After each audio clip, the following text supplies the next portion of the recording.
Hey, it's Guido coming at you with a tactics talk. Hey, let's talk about assault on Siegfried map, and specifically for this one, we're going to talk about attacking it from the outside in. We'll call this one outside in, working the flanks, and then moving into the city as the defenders are usually stacked up in there. Interesting on this map, both sides are more or less viable for attack, and in fact, you can work the flanks from both sides. I happen to spawn over here, so instead of wasting the time to flex over to the south side, I'll stay on the north. When I say outside in, I'm talking about these 4 squares or so, and the same thing, these 4 squares. Although on the south, it's better to push up into them a little harder and get into these buildings and low-lying area right here. That can be a little dicey because they will have flanking shots, and if they push too many guys in here and you don't have enough, you can get hurt. You don't want to do the same on the north. You do not want to dive into this bowl. That becomes shooting fish in a bowl at that point. Dive in the bowl, fish in a bowl. So while that can work, usually only works with a platoon of 3 good players and maybe a couple guys dragging along with you. So you want to be a little more cautious and work this ridge to begin with. First thing I'll do is move up here. I'm always looking for scouts. Sometimes I like to run that ridge and you can snap a shot off on them. And now I am working up from the outside in. One of the reasons I am not going up here to A7 is because if you look over there, they've got quite a few TDs, include the AT-15 and the AC. Even the E-25, if he's hiding up in these bushes, can do a lot of damage. Plus there are 2 arty, including the 304, which will annoy the heck out of you.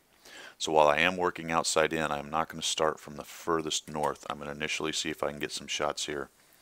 This is a pretty good spot for a quick initial look and getting some shots off. Those guys not quite in position. I got there very quickly. You can see mediums and light tanks can do that. Our T-44 pushes right into their face. That actually ends up helping us a bit because he becomes something that they pay a lot of attention to. I'm going to pop up here, see if I can get a shot on this M6. Just not enough depression. I actually had it and then pushed past where I had a shot, but it would have been a low percentage. And the T-32 is working on. So what I notice is we don't have anybody further north. So I'm actually going to shift a little bit further north. What I would like to avoid happening is have them, such as this guy here, the T-37, or even the Indian, come over onto this top edge and start shooting side shots into us, flanking fire. So I'm just going to come up over here. That is a regular AP, probably not going to pin the upper plate of a T-32, or definitely not going to pin the upper plate of the T-32. I notice the T-32 moves away from there, and I've got this 37 trolling around. So I'm just going to continue to use this bunker. This is a good spot to pop up and over. This is a dangerous area right here, especially if a lot of them were looking right at me, but they weren't. And you can go dark by hiding here. The other thing that this little spot does is makes artillery fire against you very difficult. 304 probably won't have that much trouble, but the 155, 51 should have trouble trying to hit me as I'm trolling around here. This sucks, goes right in the dirt. So I'm obviously spotted. This guy can see me. I'm taking a bit of a chance, hanging it out here, and just let it zoom in and we'll take him down. And I'll continue to work the spot. I am checking on the mini-map over to my left, just making sure they don't come around, but it looks like all they've got is this Indian Panzer.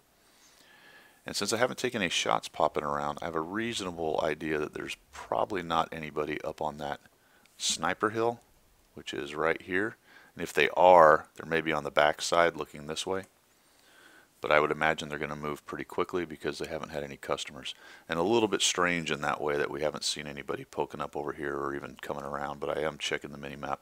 And that's why I'm still positioned right here, just in case they do that. I take a poke there because I want to know if I get lit. I'm just really curious why there are no TDs up there, but it just appears they're not. And in fact, the AT is down in the town, which informs my decision at this point to push right in. So talking about outside in, now I'm coming into the edge of the city from the outside. RNG helps me out, light him on fire. I don't want to poke and get shot. He gets hit. And what I'm usually waiting for there is, because there are 2 guys in front of him right there, he was pointing at me, so I'm either expecting the Black Prince to take him down or the T-32 to get nervous and start swinging his turret. And as soon as he started swinging his turret towards the Black Prince, I'd have pushed out, but he ended up dying. And now I'm working into the city. Outside in, I see the Indian Panzer here. He looks to be busy with the guys around him, so I'll come around for a rear shot. No fire that time, that's too bad. I'm backing off, backing off. I'm trying to get as much time as possible to reload. I would have loved to have shot before he did, you're always worrying about the next shot. The Tiger P shoots me, so I'm just going to stop long enough to pop one into him. And I have switched to gold at this point just to make these shots count. Pretty critical point of the battle. Looks like the 304 has got his attention on me. Shooting there and end up bouncing him. He's pretty busy, so I'll just push at him. Looks like the other guys will be able to take him down. There's the 304 again. Thinking about going back out this way, and then notice that the AT is all by his lonesome out in the field right there, and he's dealing with the ISU. So that would be a very good tank to get rid of. Last thing I want to do is face him face to face and have to charge him. Fortunately, he takes down the ISU, but he is trucking along. So I'll shoot on the run. I'm not even going to stop. I'm just going to keep on going, because what I will need to do with this guy is close. Now he does have arty, so this could become a problem for me, but I'm going to continue to work around his 6 o'clock using my speed. I don't really want to hug him, because I should be able to maneuver around and get shots on this guy no problem. Depression is a bit of an issue for me right here, and then it looks like the M4043 takes him down. I'll dodge right back towards the town and move back into the back. And this looks like cleanup time, although it is an AC-46 and both those guys are right in front of him. Thankfully, I noticed the Hellcat has moved into the open here, so I'm able to take him down. That's very helpful. Now it's looking good. Looks like the AT has gone around the AC, the KV-13 is coming at him, and now that TD is in a lot of trouble. Gets hammered again, and the Black Prince takes him down. And now it's just time to go look for the arty. The likely spot is down there in A0, B0, back in that corner, or maybe on the back side of their hill right here, so that's where I'm going to go look. I am uncertain if anybody actually got far down into here, but that 155 is fast enough, and there was basically nobody around here. He could be up in this area, this flat area up here as well. It's a fast tank.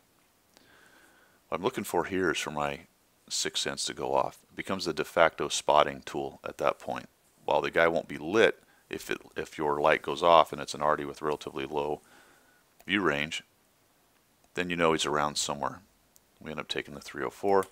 I get salty here about the last guy being allowed to live. The guys are on the cap. This goes back to my cap discussion a few videos ago. I would have liked to have got that guy. It's an arty that hid in the back the entire battle, dropping RNG biscuits on everybody in sight. It would have been nice to take the guy out, but the two guys on the cap decided to cap it out, and there you have it. So an example of an assault working the outside in. I hope this helps. See ya.